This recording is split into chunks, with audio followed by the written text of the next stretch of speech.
prepare to have Tiptoe Through the Tulips stuck in your head after watching this video. This infectious tune from 1968 is your gateway into the fascinating life of Tiny Tim, the falsetto-voiced ukulele-playing star who became an icon of the peace and love generation. But fair warning, if you don't know how Tiny Tim's story ends, you might want to have a tissue handy.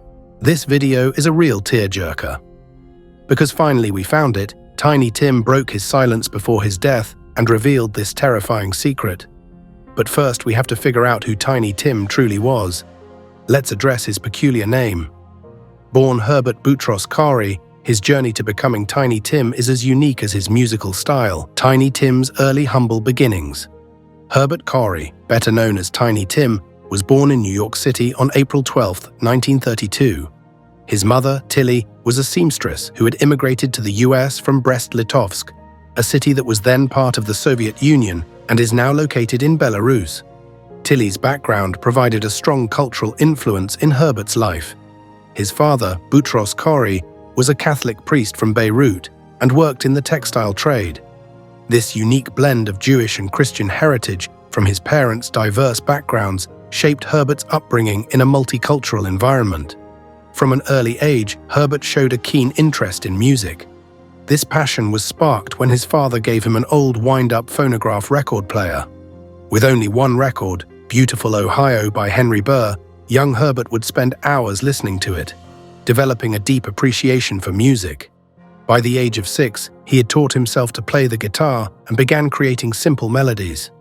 His enthusiasm for music grew as he started collecting records and spending time at the New York Public Library. There, he immersed himself in the history of the recording industry and its early stars. He would make photocopies of sheet music to take home and practice, turning his childhood hobby into a lifelong obsession. Herbert's musical journey continued to expand as he taught himself to play various instruments. At 11, he learned the violin, followed by the mandolin and ukulele. His dedication to mastering these instruments allowed him to develop a distinctive style, blending different musical traditions and techniques. During a routine appendectomy in 1945, he spent his recovery period reading the Bible and listening to music on the radio, further deepening his connection to music and spirituality. Despite his musical talents, Herbert's academic life was less impressive.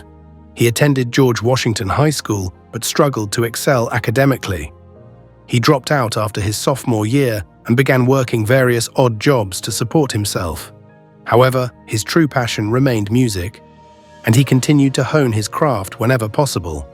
As Herbert Khaury transformed into Tiny Tim, he brought with him a rich tapestry of cultural and musical influences. His early exposure to diverse musical genres, combined with his unique family background, shaped his distinctive style and persona. Tiny Tim's career would eventually reach its pinnacle with the hit Tiptoe Through the Tulips, a song that became an enduring part of pop culture. His ability to blend nostalgia with his unique vocal and instrumental style made him a memorable and beloved figure in the music industry. Discovering his signature, falsetto voice. During his recovery from an appendectomy, Tiny Tim discovered his unique talent for singing in a high pitch while listening to music on the radio. This period was a turning point in his life, marking the moment when he realized he could sing in falsetto. He later recounted this revelation on The Tonight Show with Johnny Carson in 1968, explaining how he had been listening to Rudy Vallee and found that he could match the singer's high notes. This newfound ability felt like a religious experience to him, as he had previously been unaware of this gift. In 1952, Tiny Tim started working as a runner boy at the New York office of MGM Studios. This job was the beginning of his deepening involvement in the entertainment industry. His passion for performing grew, and he decided to test his skills by entering a local open mic competition. Singing "You Are My Sunshine" in his signature falsetto style, he captivated the audience and realized he had potential as a performer. Encouraged by this experience, Tiny Tim began performing in nightclubs during rookie nights. To stand out, he adopted various stage names such as Judas K, Foxglove, Emmett Swink, and Texarkana Tex. Each alias helped him create a distinct persona, differentiating him from other performers. His stage presence was as unique as his voice, He wore flamboyant, loud attire, grew his hair long, and used makeup to appear paler. This eccentric appearance, combined with his unusual singing style, made him a memorable figure in the nightclub scene. Tiny Tim's transformation worried his mother, who feared he had lost his sanity. She intended to commit him to Bellevue Hospital for psychiatric care, but his father intervened, preventing this from happening. His father's support allowed Tiny Tim to continue pursuing his passion for music and performance, despite the challenges and skepticism he faced from his family and society. Tiny Tim's early career was marked by experimentation and a search for his unique identity in the entertainment world. His journey from a recovering patient, discovering his falsetto voice, to a budding performer in nightclubs showcases his resilience and dedication to his craft. These formative years were crucial in shaping the eccentric and unforgettable persona that would later captivate audiences worldwide. Another name change and rise to fame. In 1959, Tiny Tim began performing under the alias Larry Love, the Singing Canary, marking a new chapter in his evolving stage persona. He found a home for his unique act at Hubert's Museum and Live Flea Circus in New York's Times Square, where his unconventional talent drew attention. It was here that he connected with a talent scout who helped him secure auditions at various venues in Greenwich Village. Though many of these initial gigs were unpaid, they provided crucial exposure and allowed him to build a following. During this period, Tiny Tim began performing what would become his signature song, Tiptoe Through the Tulips, accompanied by his ukulele. This whimsical tune showcased his distinctive falsetto and quirky charm, quickly becoming a staple of his performances. His persistence paid off when he landed his first paid gig at Page 3, a queer nightclub in Greenwich Village. Despite the modest pay of $96 a month, he performed nearly every night for 5 to 6 hours, honing his craft and developing his stage presence.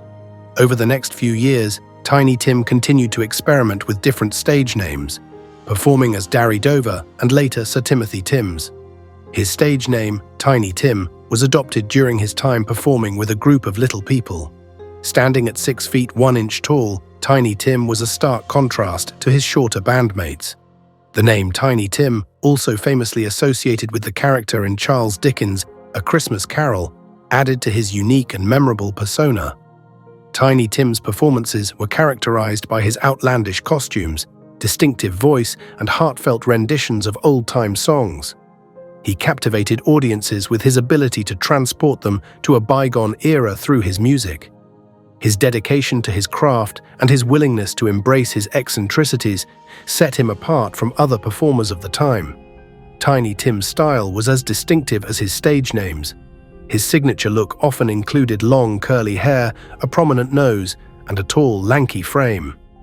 He was known for his love of colorful and flamboyant clothing, often seen wearing loud patterned suits, oversized ties, and floral prints. His appearance was a mix of the whimsical and the theatrical, further accentuating his unique presence on stage.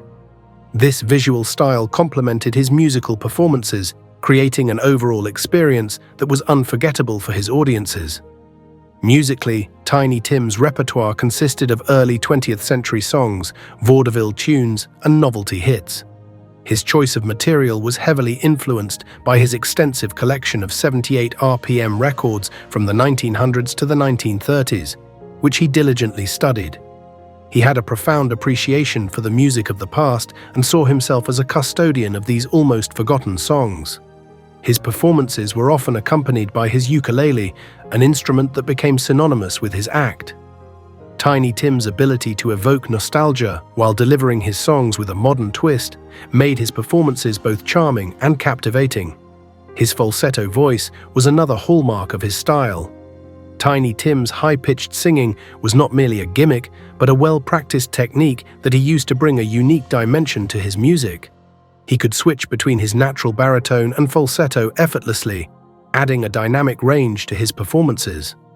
This vocal versatility allowed him to cover a wide range of musical styles and genres, from sentimental ballads to lively upbeat tunes. Tiny Tim's stage persona was also marked by his eccentric behavior and quirky mannerisms. He often spoke in a polite, old-fashioned manner, referring to women as Miss and using Victorian-era language. This, combined with his theatrical gestures and expressive facial expressions, made his performances more than just musical acts. They were a form of performance art. He created a world where audiences could escape into a whimsical and nostalgic past, even if just for a few moments. In addition to his musical and visual style, Tiny Tim was known for his deep commitment to his art. He viewed his performances as a way to spread joy and happiness, often saying that his mission was to make people smile. His genuine passion for entertaining and his love for his audience shone through in every performance. Despite facing numerous challenges and setbacks throughout his career, Tiny Tim remained dedicated to his craft and continued to perform with the same enthusiasm and energy that had defined his early years. Tiny Tim's style and persona were a blend of the whimsical, the nostalgic, and the eccentric. His distinctive look, unique voice, and heartfelt performances made him a beloved figure in the world of entertainment. Tiny Tim, the film star. Tiny Tim got a huge break when he appeared in Normal Love, a 1963 experimental film directed by Jack Smith, in which he played a glamorously dressed musical monster. He followed that film roll-up with a small part in the indie flick You Are What You Eat. In 1968, where he sang several songs in his falsetto style, like Sonny Bono's I Got You Babe and Be My Baby from the Ronettes.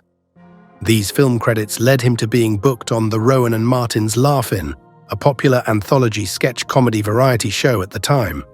On that program, he played a conglomeration of a tisket, a tasket, and on the good ship Lollipop on his martini ukulele, before busting out Tiptoe Through the Tulips, much to the dismay of the audience and hosts. God bless Tiny Tim.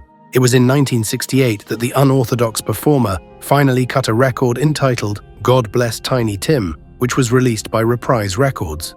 The album featured an orchestrally arranged rendition of his signature song, along with a slew of other equally whimsical tracks like Living in the Sunlight, Loving in the Moonlight, and I Got You Babe.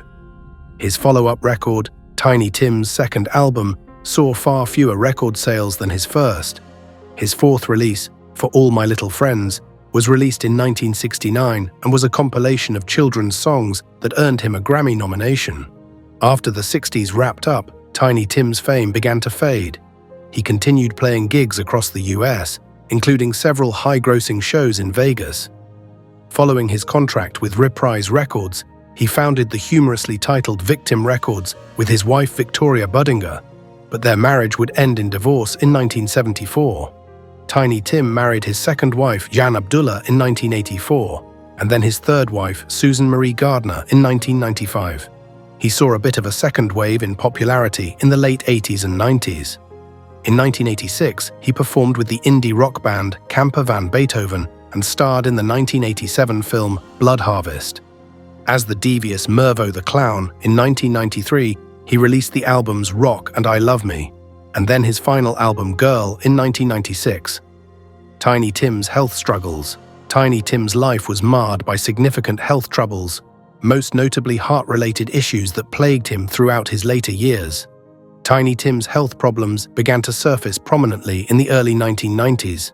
At this time, he was still performing regularly, albeit with a significantly reduced level of public attention compared to his heyday in the late 1960s. Despite his declining popularity, Tiny Tim maintained a rigorous performance schedule, which likely contributed to the deterioration of his health. His diet and lifestyle choices, including a fondness for unhealthy foods and a largely sedentary lifestyle, also played a crucial role in his declining health. The first major sign of trouble came in September 1996, when Tiny Tim suffered his first heart attack. He was performing at a ukulele festival in Montague, Massachusetts, when he suddenly collapsed on stage. This incident was a stark reminder of his fragile health and a foreshadowing of the difficulties to come. After being rushed to the hospital, it was determined that he had suffered a heart attack due to congestive heart failure. This diagnosis marked the beginning of a series of serious health challenges for the performer. Following his first heart attack, Tiny Tim was advised by doctors to take a significant break from performing and to make substantial changes to his lifestyle. He was told to adhere to a strict diet, avoid stressful situations, and engage in moderate physical activity. However, adhering to such advice proved challenging for Tiny Tim, who was deeply passionate about performing and had a hard time giving up the stage.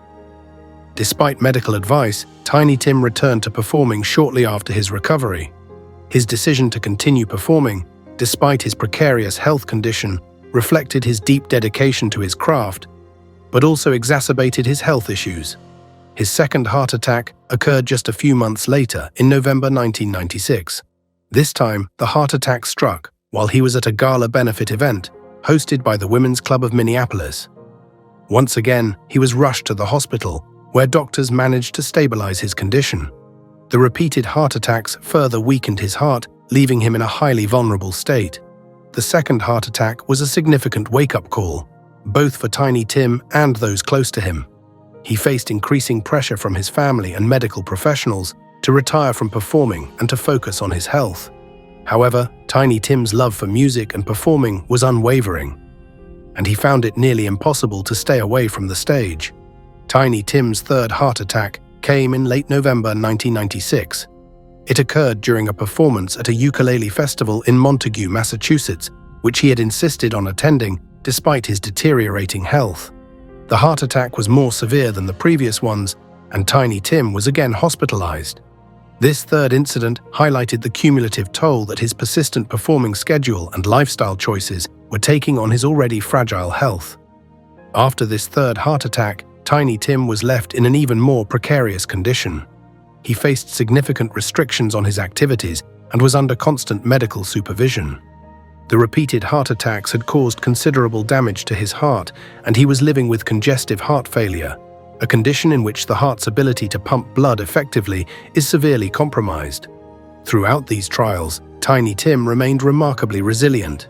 His passion for music and performing continued to drive him, even as his health declined. He continued to make occasional public appearances and performances, albeit with much caution and under the watchful eye of his caregivers. His determination to continue sharing his music with the world, despite his serious health challenges, is a testament to his enduring spirit and dedication to his art.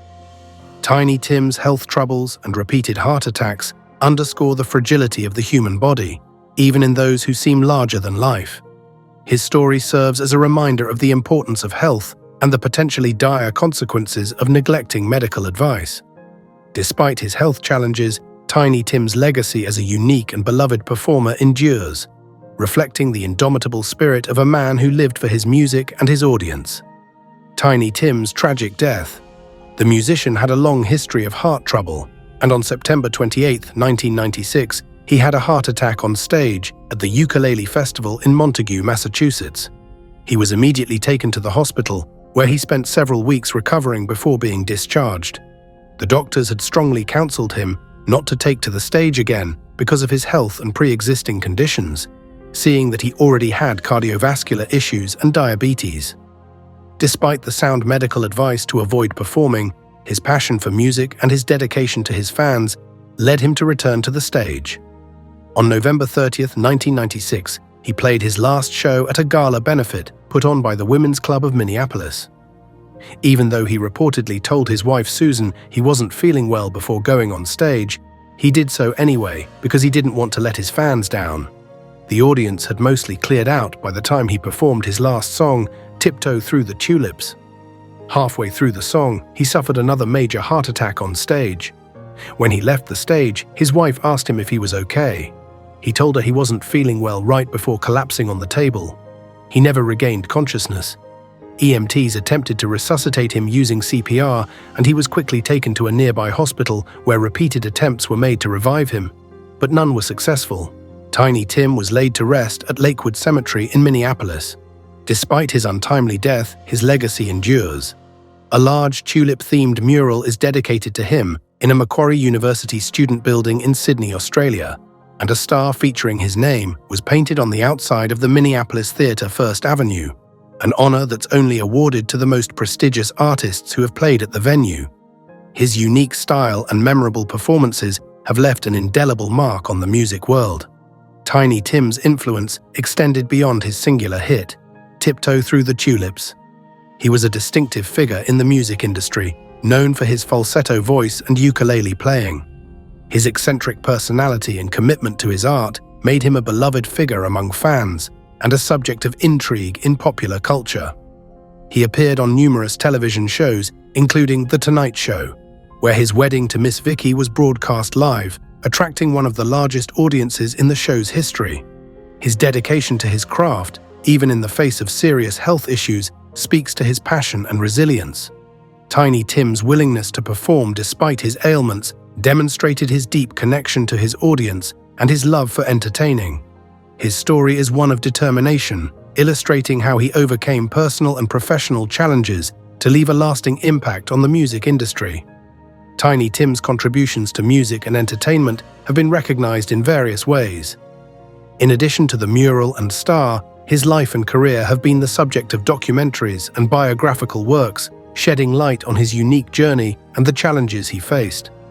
His influence can be seen in the artists he inspired and the continued appreciation of his work by fans old and new. Even though Tiny Tim is no longer with us, he'll never be forgotten. His legacy is preserved through his recordings, tributes, and the lasting impression he made on those who witnessed his performances. Whether seen as a one-hit wonder or a significant cultural figure, Tiny Tim's impact on the music world is undeniable. Do you think Tiny Tim is deserving of the honors and accolades he has received? Or do you think that Tiptoe Through the Tulips was just an obnoxious one-hit wonder? Let us know what you think in the comments section. Thanks for watching and be sure to subscribe.